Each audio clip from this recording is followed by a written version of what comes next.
Namah Om Vishnupadaya Krishna Prasthaya Bhutale Srimate Bhaktivedanta Swami Vinamine Namaste Saraswati Deve Gauravani Prasadide Nirvishesha Punyavadi Asyapatade Satarine Jaya Sri Krishna Chaitanya Prabhu Nityananda Sri Advaita Gadadhar Srivasadi Gaura Bhaktivinoda Hare Krishna Krishna Krishna Hare Hare Hare Rama Rama Rama Hare Hare.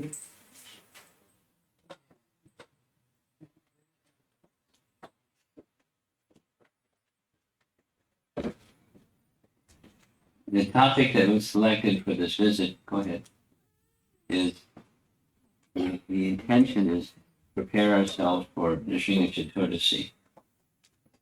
because the waves of Ram Navami were still coming in after Ram Navami. And it was nice for me and the audiences as well, that the proportion and that was him. Yes? You can make nice noises.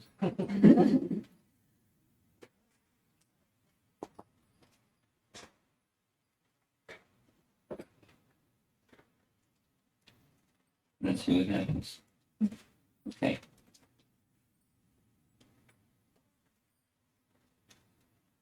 We're going to be this evening just discussing the first several verses that opens the scene. And from the previous chapter, the battle with Hiranyakashipu already is over. Hiranyakashipu was finished, and the gory description of Lord Nrsimha wearing as his garland the intestines of Hiranyakashipu and roaring and roaring and roaring.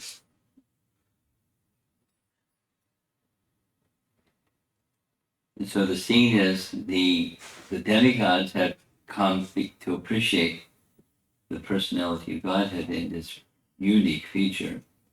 And they were afraid. They attempted to offer prayers and pacify him, but he wasn't to be pacified. And then the goddess of fortune herself will hear.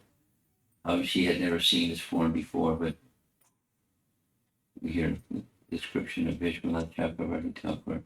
This form of Lord Nrsimha, not in the feature of ripping apart Hiranyakashipu, because there's no Hiranyakashipus in Vaikuntha, but this form is an eternal form.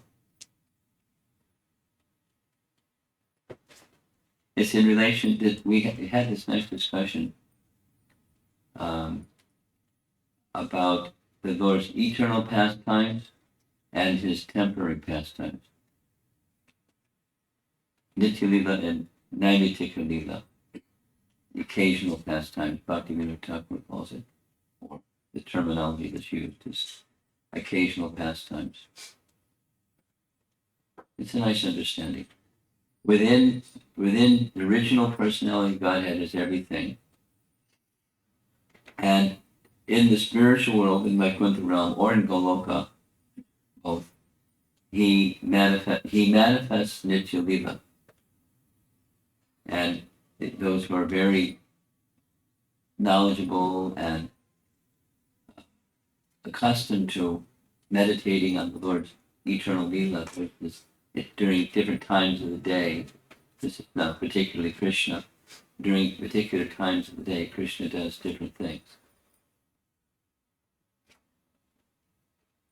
Yeah, that was in relation to the Aghasura story. Krishna's killing the Aghasura demon. And the killing of Aghasura demon is an occasional pastime or a Naimitika pastime because there's no demons in Vrindavan. There's no Hiranyakashipus in Vaikuntha. So there's pastime. The teaching of Bhaktivinoda Thakur is one of the main purposes fulfilled by the Supreme Lord by his occasional pastimes or worldly pastime or Bhoma Lila is to benefit sadhakas. And the benefit to sadhakas is to attract their hearts and their minds to the Supreme Lord and to have them see that they will always be protected. The sadhaka will always be protected by the personality of Godhead because that's his promise. And he fulfills this promise, although it may look difficult at some times. So particularly Krishna's pastime in Vrindavan, but also like his pastime, Prahlada is protected again and again. That's the previous chapter. Hiranyakashipu tried again and again, so many different ways to kill Prahlada. They were all unsuccessful. So he decided he would kill him himself. And because he's Mr. Powerful and that he holds himself more powerful than Vishnu. More powerful than Vishnu.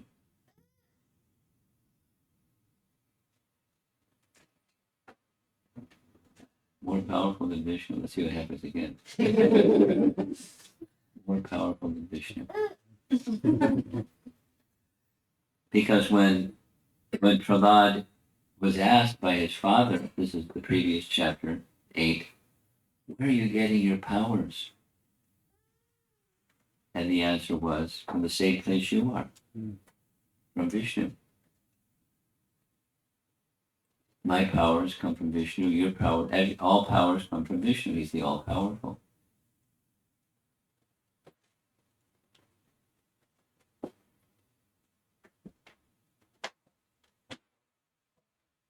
But Hiranyakashipu he was so angry hearing that. How dare you say I'm deriving my power from some other place? Where's this Vishnu anyway? You know the story. He's everywhere. He's everywhere. Is he in this pillar? Yes. He's everywhere. Commentary says Lord Nrsimha peeked from behind the pillar. Said, "Oh, yeah, he's everywhere."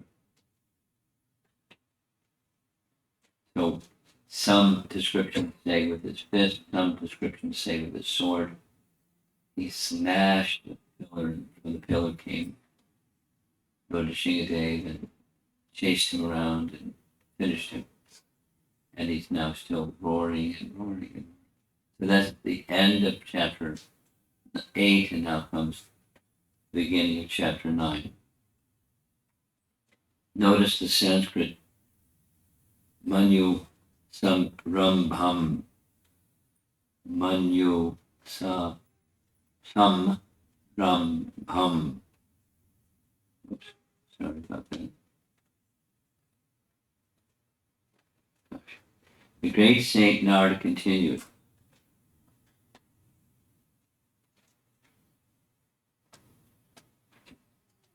The demigods, headed by Lord Brahma, Lord Shiva, and other great demigods, dared not come forward before the Lord, who at that time was extremely angry. Extremely angry. So there's many nice paintings depicting the anger of the personality of Godhead. Here's one of those. And it's showing his teeth and showing his tongue and loud roar. Lions roar can be very fearful.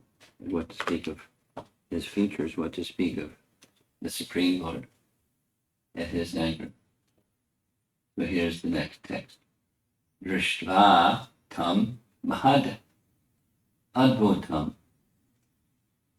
such wonderful, extraordinary form. The goddess of fortune, Lakshmi Ji, was requested to go before the Lord by all the demigods present, who, because of fear, could not do so. But even she had never seen such a wonderful and extraordinary form of the Lord, and thus she could not approach him. Now, commentary tells us, Vishwanath Chakrabarti Thakur in his commentary tells us, this form of the Lord is actually an eternal form. Here's his commentary. Though she had seen Nrsimha in a previous kalpa, and though Nrsimha is always present in Vaikuntha, the impression of not having previously seen or heard about this form was produced by the Lila Shakti in order to make everyone taste Adbhuta Rasa, the mood of astonishment.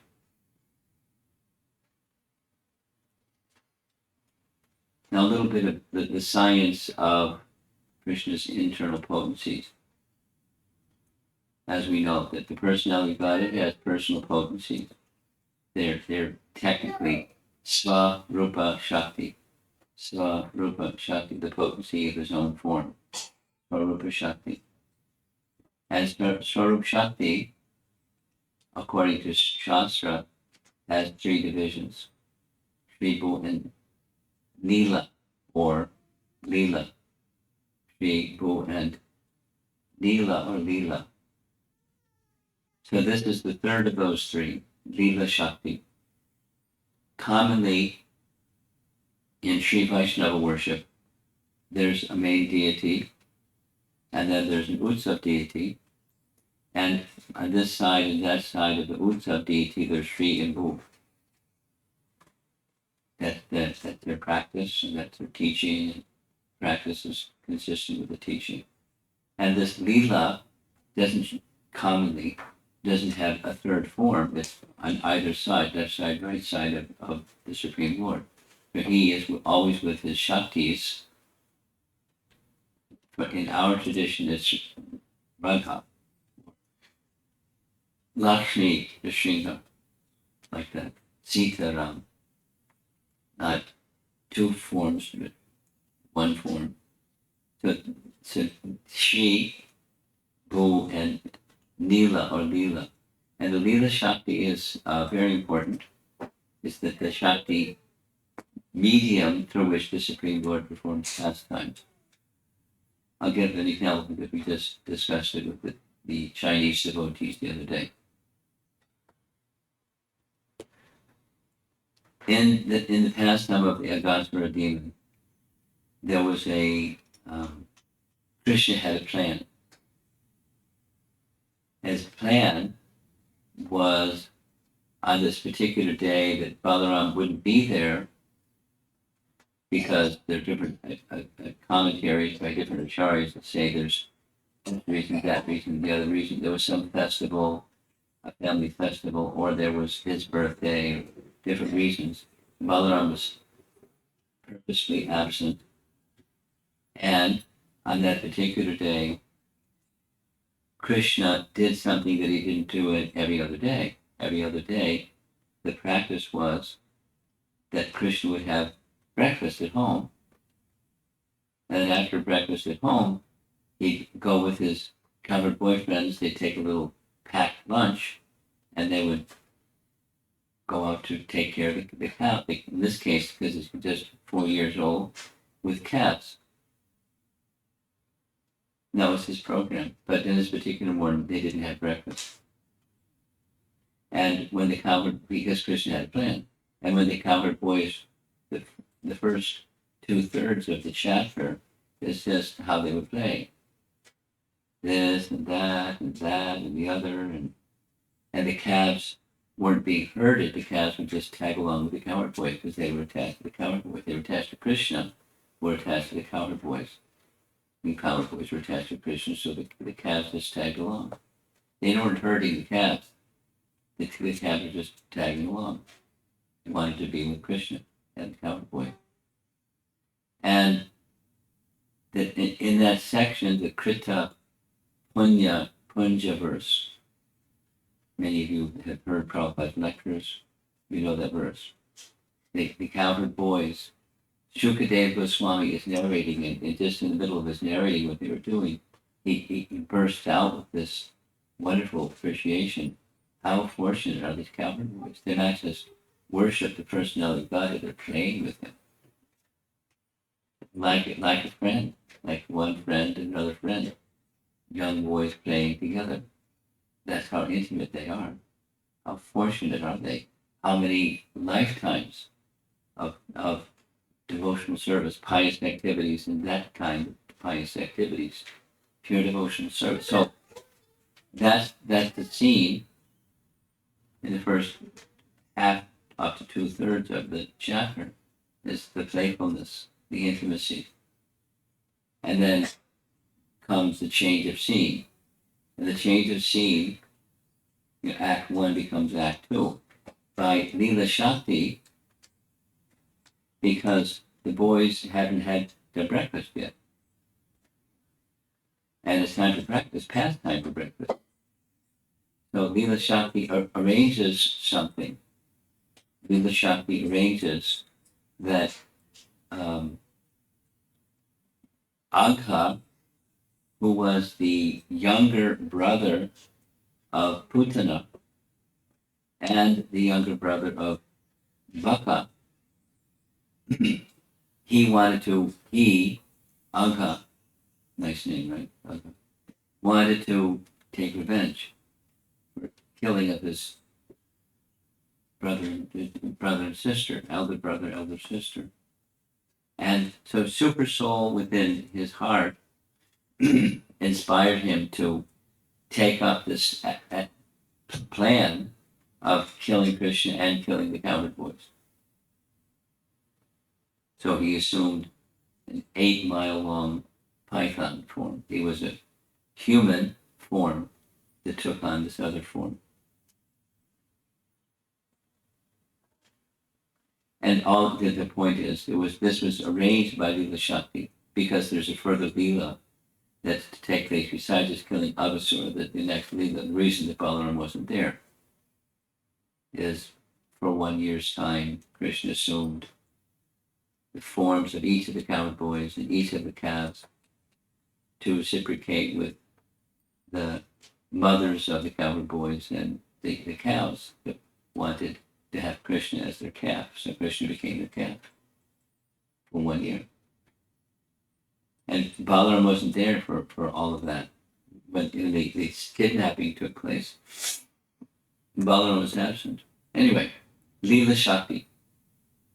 So Leela Shakti plays an important role. Shri, Bhu, and Neela or Leela. They're used interchangeably. And Neela can mean one thing in one place and it can mean another thing in another place. In this case, the Leela Shakti was to facilitate a pastime of Krishna. And what's the purpose of the pastime of Krishna? Or here, the pastime of Lord Nrsimha, or Lord Vishnu, Lord Narayana. What the purpose is to give the devotees an experience of transcendental rasa, to enrich their primary rasa with the secondary rasa. I'll do it again. Rupa Goswami teaches us, of course, that the Rasa Raj is Krishna himself, but all the forms of the Lord, they have rasa with their devotees in different humors, 5 primary. In case of Krishna, because Krishna has a mother and father, and Narayan doesn't have a mother and father. But there's other rasas in relation to the personality of Godhead, like the goddess of fortune.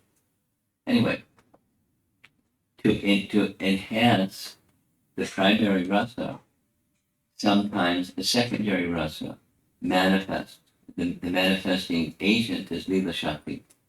So as the Leela transpires or takes place, then the devotee experiences a secondary rasa. fear or dread or astonishment or something, feelings of separation. That's another. So there, those feelings stimulate the primary rasa in a particular way. It heightens, and it's a different flavor or taste of that rasa, the primary plus the secondary, or the mixture of secondary rasas. So that's what's going on here. That's what this Vishwanath Chakravarti Thakur is teaching us. To make everyone taste Adbhuta Rasa, wood of astonishment. So, even the goddess of fortune, Leela Shakti is arranging that although she in the previous day of Brahma had seen, and in the Vaikuntha realm she had seen, because this form of the Shingadeva exists in both realms, she, as if she had never seen this before, Leela Shakti covered her remembrance of having seen this form before, and she's astonished and feeling a little afraid in addition to astonished. That's part of the pastime. Thereafter, Lord Brahma requested Prahlada Maharaj, who was standing very near him, "My dear son, Lord Nrsimha is extremely angry at your demoniac father. Please go forward and appease the Lord." The reasoning is he this form of the Lord appeared for you. He came to protect you. He was angry because you were being harassed. Not just harassed, attempted murder in multiple ways. So he came for your sake. So it's you that should go forward. No, God, between the goddess of fortune, Lakshmi, and Lord Shiva, Vaishnavana Yatashambhu, and Lord Brahma, the most powerful personality in each universe, who's Prahlad. He's going to speak like that. But, very nice BBT painting, there's four-headed Lord Brahma encouraging Prahlad to go forward. There's Lord Nrsimha Deva in his roaring mood, still angry with the broken parts of Hiranyakashipu's body strewn here and there.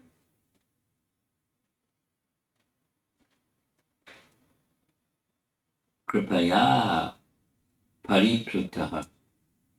Kripaya. The Prahlad is going to be touched, as this painting shows, with one of the hands or paws of Lord Nrsimha, and just touching his head, he is experiencing great ecstasy, afflicted in ecstasy. Kripaya pariprutaha.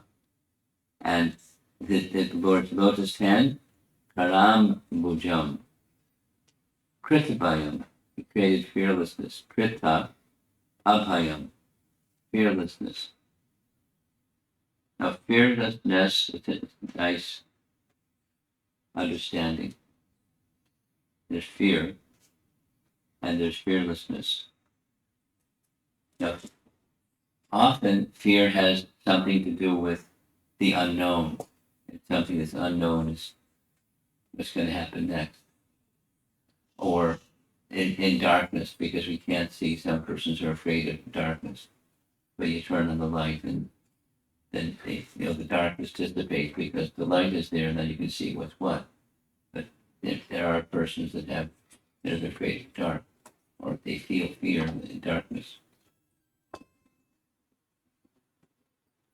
But the personality of Godhead is going to create fearlessness in Prahlad, who already has fearlessness. Because consider what happened prior to this. This and that and the other thing and the other thing and the other thing. Trampled by wild elephants and in a pit of snakes and tossed off a cliff, and he's completely unshaken. He's already fearless, but he's creating fearlessness. When Lord Nrsimha saw the small boy Prahlad prostrated at the soles of his lotus feet, he, Lord Nrsimha, became most ecstatic in his affection towards his devotee. So he, the personality of Godhead, is experiencing rasa in relation to his devotee. The devotee is experiencing rasa in relation to his Lord.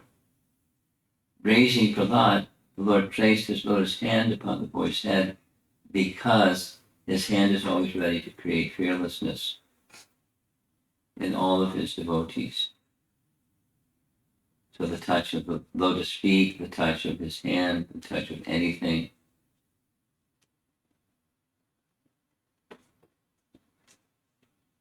the touch of the personality of Godhead creates fearlessness or gives protection. Next verse, by the touch of Lord Nrsimha's hand on Prahlad Maharaj's head, Prahlad was completely freed of all material contaminations and desires, as if he had been thoroughly cleansed. Therefore, he at once became transcendently situated, and all the symptoms of ecstasy became manifest in his body. His heart filled with love, and his eyes with tears, and thus he was able to completely capture the lotus feet of the Lord within the core of his heart. Now, a nice explanation of all of this is perfect, more perfect, most perfect, because Prahlad is already perfect. To endure what Prahlad endured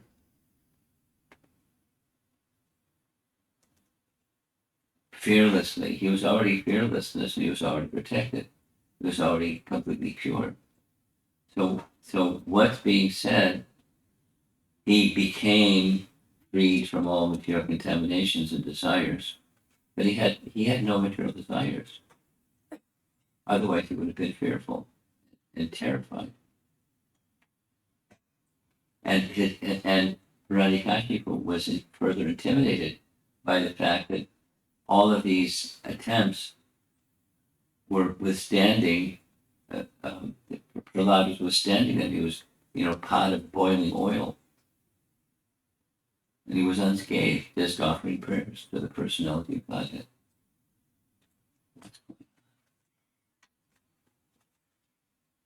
So Prahlad, was already pure, free from material contamination, free from material desire, transcendently situated to the max.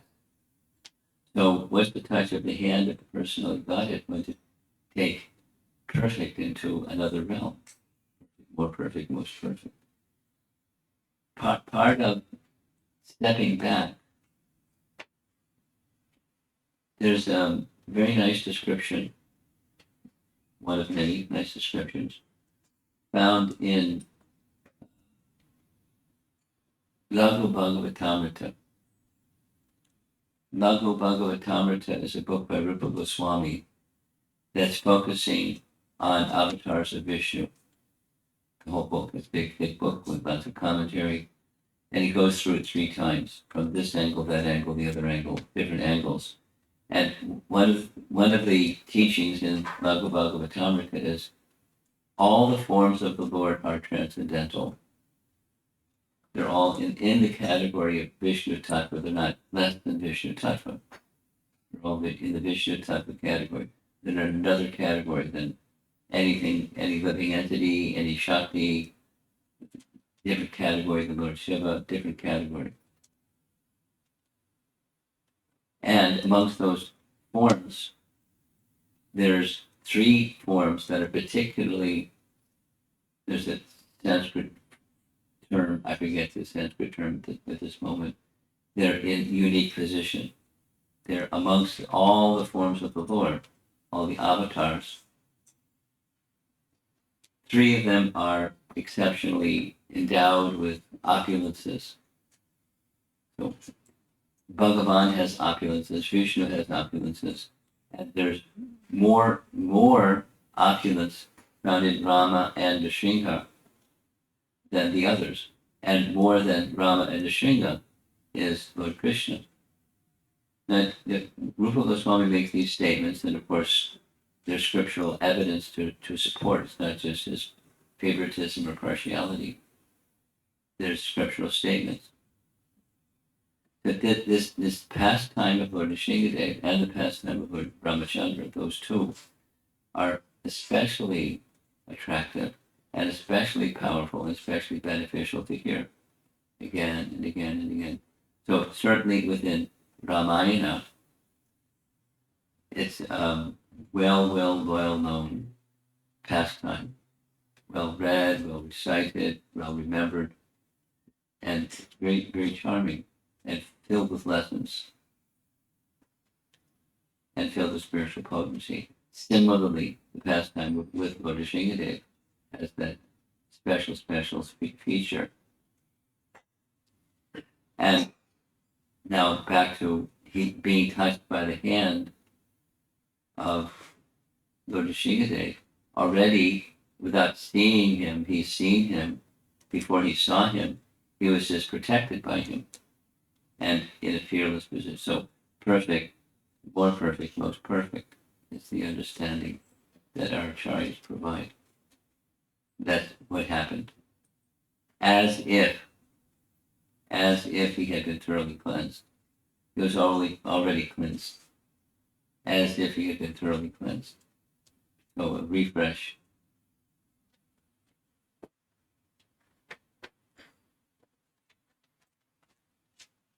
And ecstatic symptoms.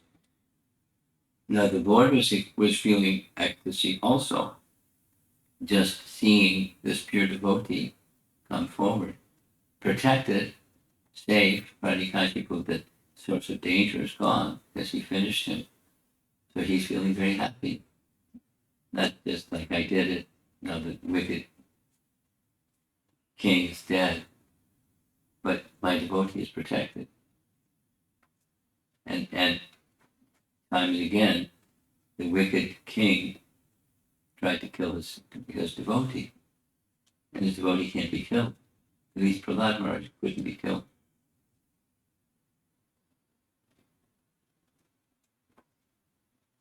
Then, in conclusion, all these symptoms of ecstasy became manifest in his body. His heart became filled with love, his eyes with tears, and thus, Premanjana Churita Bhakti Vilochanena, that statement from Brahma Samhita.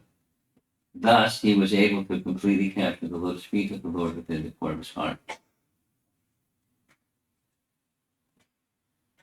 It's the stage of samadhi. It's very similar, almost identical, nirvikalpa samadhi that we hear in the story of Grandfather Bhishma. Grandfather Bhishma, in his prayers for the personality of Godhead, Krishna, who came to him at a time he's lying on the battlefield for a number of days. I mean, he was shot with arrows and didn't leave his body because he was waiting for the appropriate time, Makara Sankranti, so he could leave his body at an auspicious time. Not that he had to, but he had that benediction, so he did, to leave his body at an auspicious time, astrologically, but also where he could see the Supreme Lord. So when that juncture of time came, he stopped. His speaking stopped. He fixed his eyes on the lotus face of Krishna, because he's standing right before him, and became completely silent. He became completely absorbed. His worldly activities, that is, extending consciousness and senses and prana into the external realm, which souls can do, he was able to do. It was pratyahara. He withdrew all that.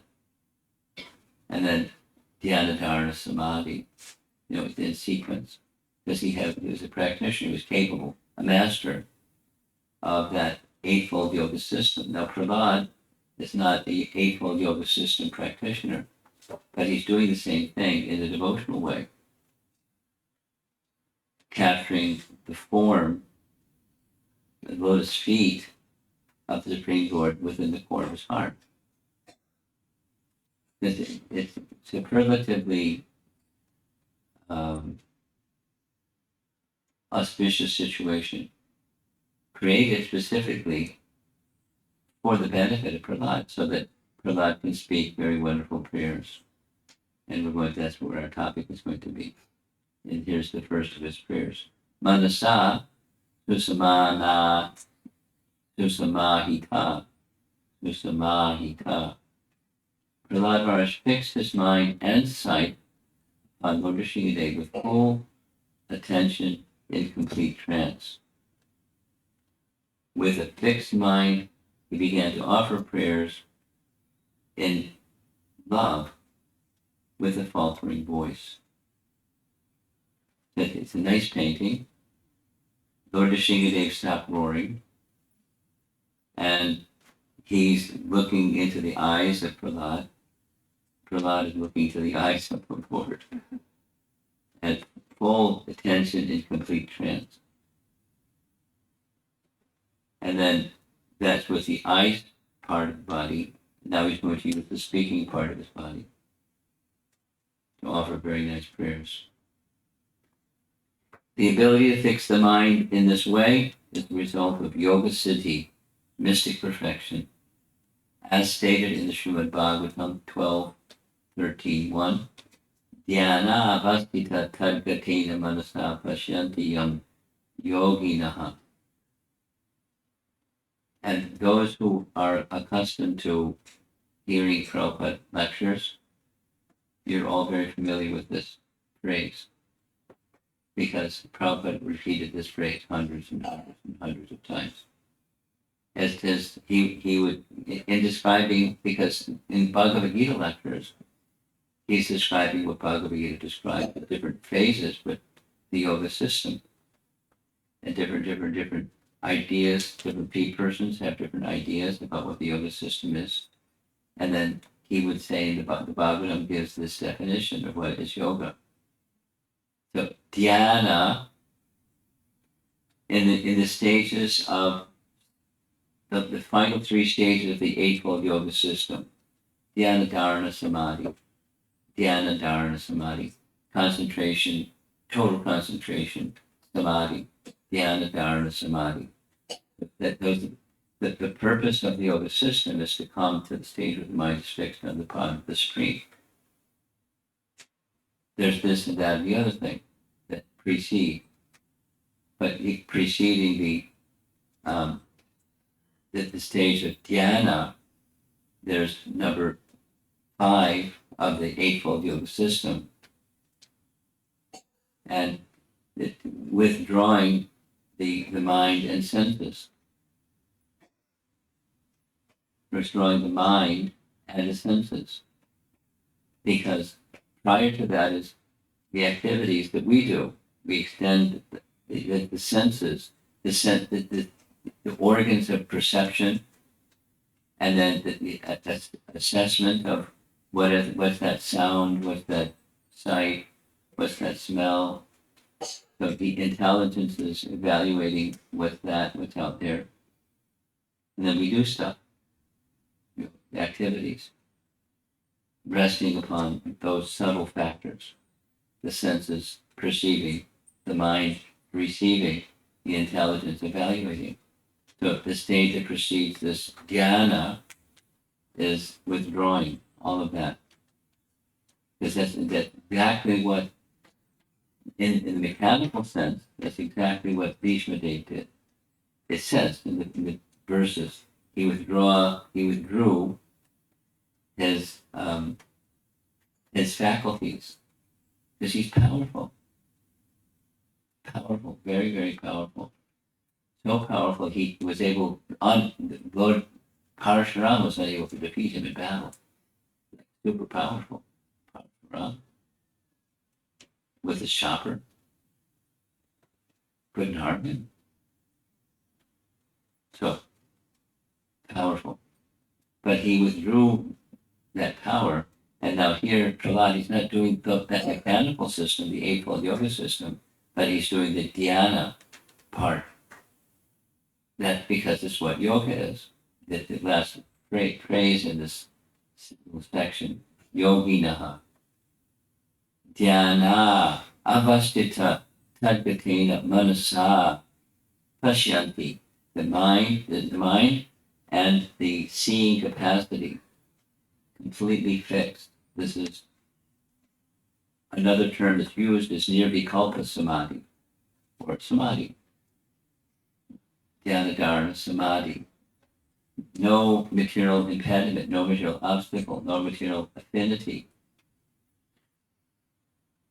To come to that stage that Prahlada's in, there's a sadhana, sadhana bhakti for us, and that the practices of sadhana bhakti, we're all doing them. More effective, less effective, but we're all doing them. And then the ways to help make the sadhana to get to the sadhya more effective, or more swiftly approaching the goal, and steadily approaching the goal, not getting, up and down, and sideways, but steadily. That's properly performed sadhana, and that's partly what's within this verse, or this yoga definition. Dhyana vastita tadgatena manasa pashyanti yoginaha, getting to the stage where the mind is fixed. And the seeing power is, in Prahlada's case also, fixed. One attains yogic perfection when he is free from all material diversions, and his mind is fixed upon the lotus feet of the Lord. This is called samadhi, or trance. So that's our topic for this evening, because we're going to be together for a number of evenings in other classes. So on the topic of Prahlada's prayers to Lord Nrsimha Deva, it's when he speaks, which is tomorrow, he's going to begin speaking his prayers, but it's from this platform, very, very high. So the first, just a prelude for tomorrow, the first word that he speaks is humility, because a person that has the capacity to attain this stage of perfection, it isn't feeling, yay, bell rang, I've reached perfection.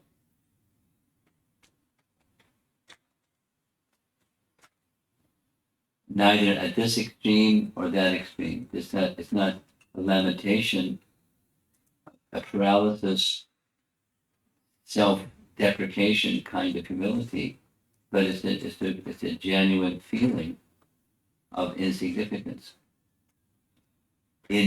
especially and particularly in the presence of the Supreme Significant, and the other personalities who were asking him to go forward, starting with Lord Brahma. The qualified one is asking me to go forward, but I'm unqualified. And he cites his disqualifications. This little exchange of the next few verses will attempt to make some comparison to Brihat Bhagavatamrita Part 1. Brihat Bhagavatamrita. Anybody here unfamiliar with what Brihat Bhagavatamrita is? I would appreciate a little explanation. You all know. Part 1 is Narada is on a quest on behalf of sages to get an answer to the question. The question the sages have is, we're receiving so much mercy, here we are doing this particular sacrifice in this particular holy place on this particular holy day, how much mercy we're getting. Who is the greatest recipient of the Lord's mercy? So they deputed Narada to do the homework and can report back. He goes on a question here, there, and there, and there, and there. And each person, he goes to different persons because the prior person said, no, I'm not, here's my disqualification. but go to such and such person, they're truly qualified for the Lord's mercy. So he goes to see and sees how they're qualified, and then he says, "Oh, you're greatest recipient of the Lord's mercy." And they say, "No, no, no." So that this position of humility is 100% consistent with an advanced devotee. We'll say it the other way. Advanced devotee is never found to eulogize their qualifications. Although in this case, after Prahlad finishes the humility part, he goes on to reveal he's one of the 12 Mahajans. He's one of the great authorities. And he did his homework. He gets an A in the exam because he did his homework. He's not just a sadhaka anymore. He's at the stage of perfection. We're getting an opportunity here from a perfect devotee. Perfect devotee. And his realizations of his relationship with the personality of Godhead and the Sambandha Avideya Prayojana, all in these set of verses. Because the Bhagavatam includes all three of those categories of knowledge. And I'm really looking forward to hearing and discussing what he says. It's prayers, but it's also simultaneous. So prayers commonly have a kind of a hook, like a request. You're this, and you're that, and the other thing, and please something.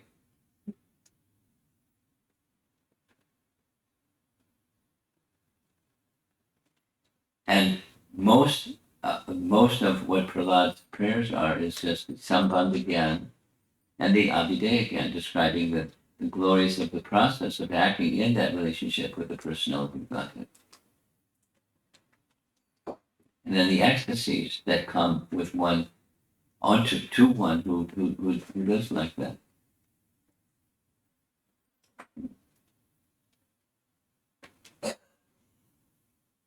Okay, something happened. Okay. My computer's acting up. You can see on the screen, and my computer isn't allowing me to see on the screen. It's misbehaving. I'm going to end and see if there's some discussion. This is the foundational little section. He hasn't begun his prayers, and tomorrow he's going to begin his prayers. Any comments or questions? Yes.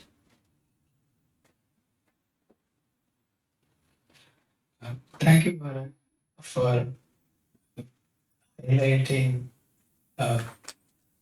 Prahlad Maharaj was already in a purified state and he was already being protected. But still, that verse mentioned that he was further cleansed or like you. So, does it mean that the Supreme Lord was so much in love with Prahlad that he was showering him with that special mercy? Well, I would say it a little differently, but yes, that the mercy specifically was protecting him. But there's much greater mercy than physical protection. And what happens subsequently is his hand and the ecstasy of Prahlad, the ecstasy of Supreme Lord, because Supreme Lord is not feeling like I'll become purified by touching the head of my devotee, but he's feeling ecstasy because he's with this pure devotee, and the touch of this pure devotee upon the Lord is the ecstasy for the Lord. So it's the exchange of ecstasy.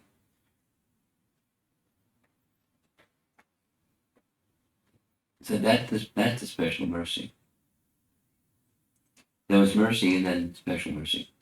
Perfect and more perfect.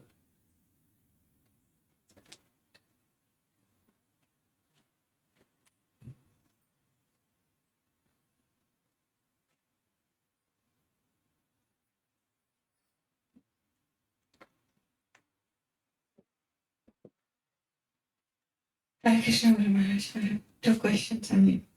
Leela Shakti. So can we understand the way that Shakti orchestrated this pastime? Even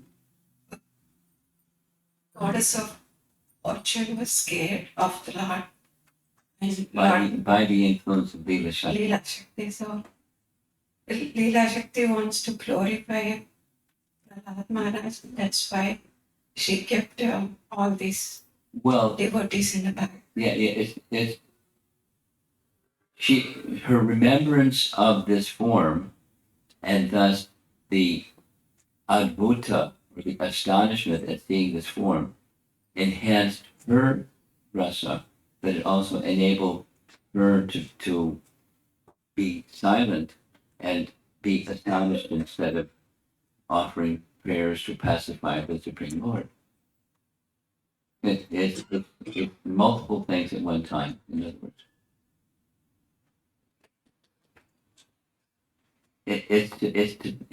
Yes, to your question, it does enrich the likelihood that Prahlad is going to be turned to, but it's additional things besides that. So it's not that I'm just commenting on your question. Yes, and more. And second question, one of the things on the rasa that you mentioned, the purpose of this pastime or the orchestration of Leela Shakti to enhance the primary rasa and manifestation of secondary rasa. It looks like, but then that enhances the primary rasa. It seems to eclipse the primary, but it's not. It's enriching. And everybody there, maybe they might be in different primary Yes. rasas. So Yes. it's all of those primary rasas with the Lord going to be enriched. That's correct. That's correct. They are, at least as far as what the verse is telling us, they're all astonished.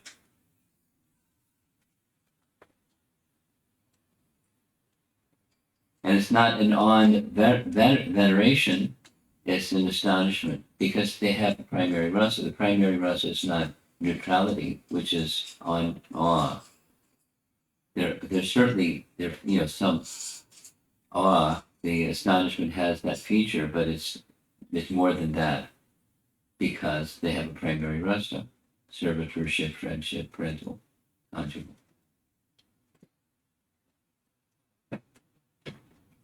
And it's enriching that, this astonishment. And that's the work of Leela Shakti. And the Leela Shakti is beside the rasa exchange, there's the pastime exchange. The more will unfold as the pastime unfolds, which is Prahlad's revealing truths, tattva, sambandha, avideya, and prayojana tattva about the Supreme Lord.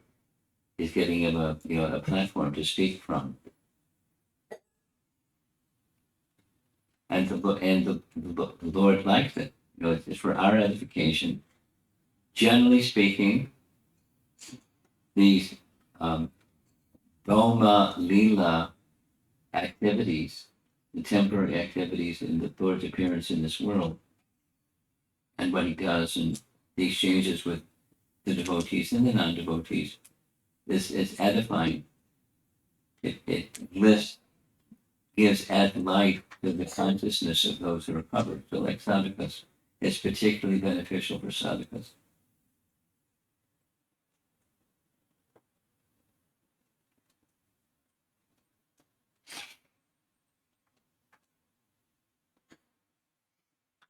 Anything else?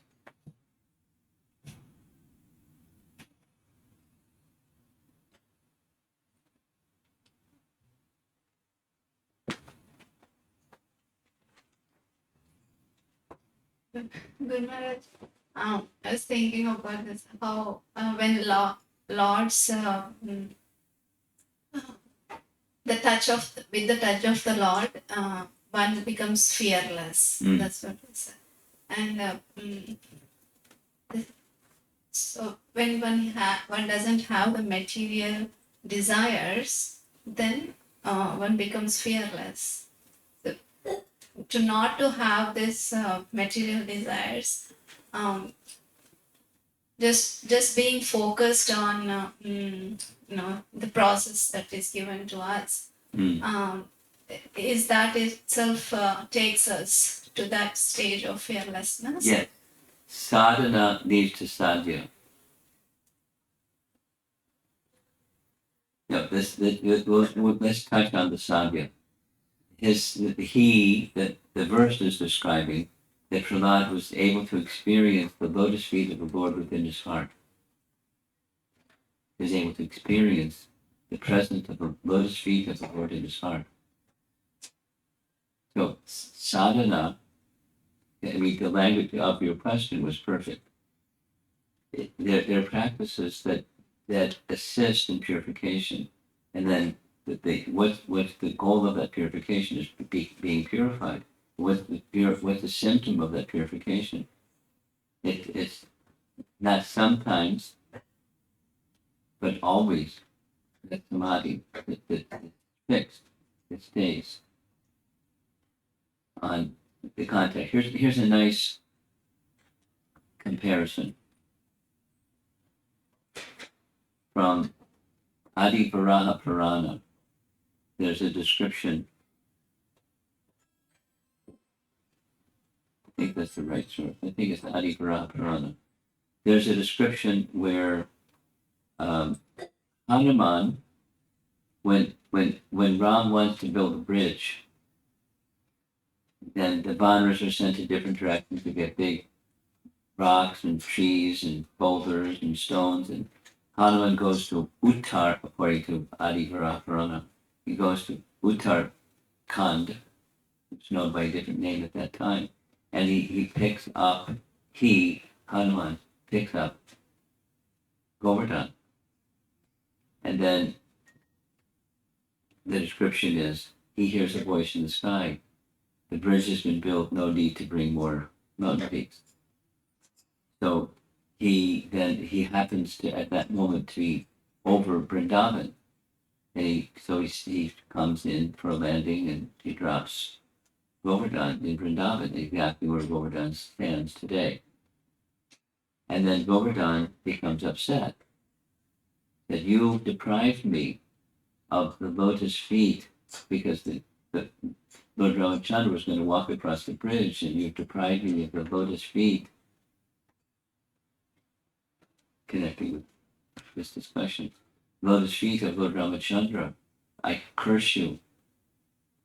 And Hanuman says, no need to do that.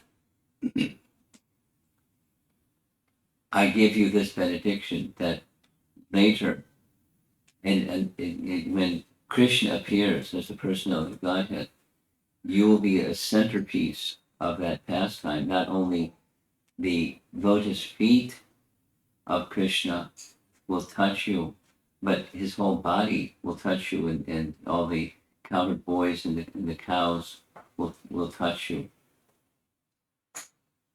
and you'll be purified. So Govardhan is really, it's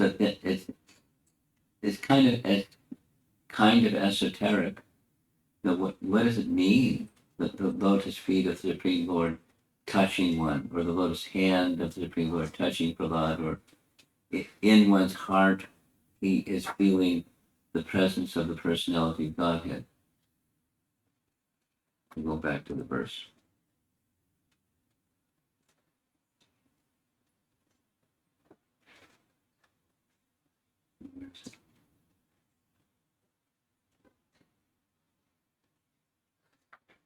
Yeah, his mind fixed upon the lotus feet of the Lord.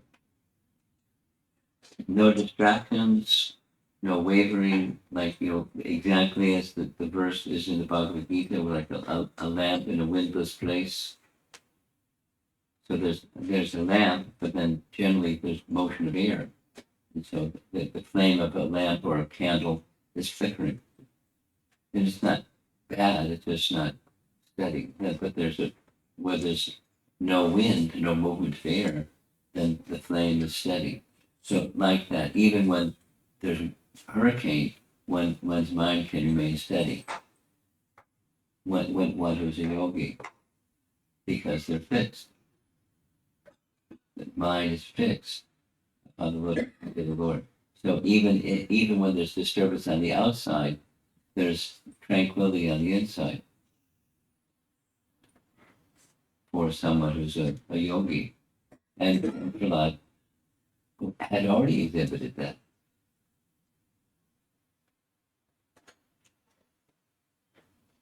Anyway, that address your question? Yes? You want to go a little bit further with it? You're okay. In next class, in next classes maybe. Okay. Okay. Anything else?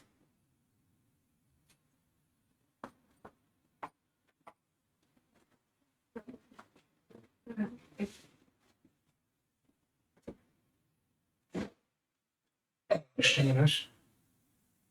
Just dwelling on the same fearlessness point, Bhagavad Gita. In Bhagavad Gita, Krishna says that Vitaraga Bhayakrodha verse says, being freed from attachment, fear, and anger, being fully absorbed in me, and taking refuge in me, many persons in the past become purified by knowledge of me. And thus they all attain transcendental love for me. So here, the fearlessness is attained first before attaining the love. No. In the sequence that you read, and thus they attain knowledge of me, and thereby it might become situated in my devotional service. So the purification, there's different types of different stages of yoga, and the emphasis here, at least one way of reading the emphasis here, is coming to the stage where knowledge eradicates darkness of ignorance. And when the darkness of ignorance, illuminated by knowledge, appears, then direct access to devotional service becomes available or accessible. So it's a path of, your question is not the same as what that verse is saying. So he has love. Where did he get that from? He got that from Narada. And even before Narada, from some previous activities before he was born, Narada knew this is an elevated person. So don't kill him. Anyway, so he's already qualified, became further qualified. So that your question, which comes first? The love comes. When there's factual shelter, then there's fearlessness. This other description is when there's attaining knowledge of Krishna, one then takes shelter of his devotional service.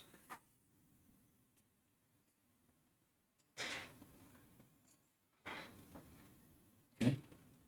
That's the sequence. Want to go further with it? Okay. No. Okay, looks like we're finished for this evening. See the Prabhupada. Yeah.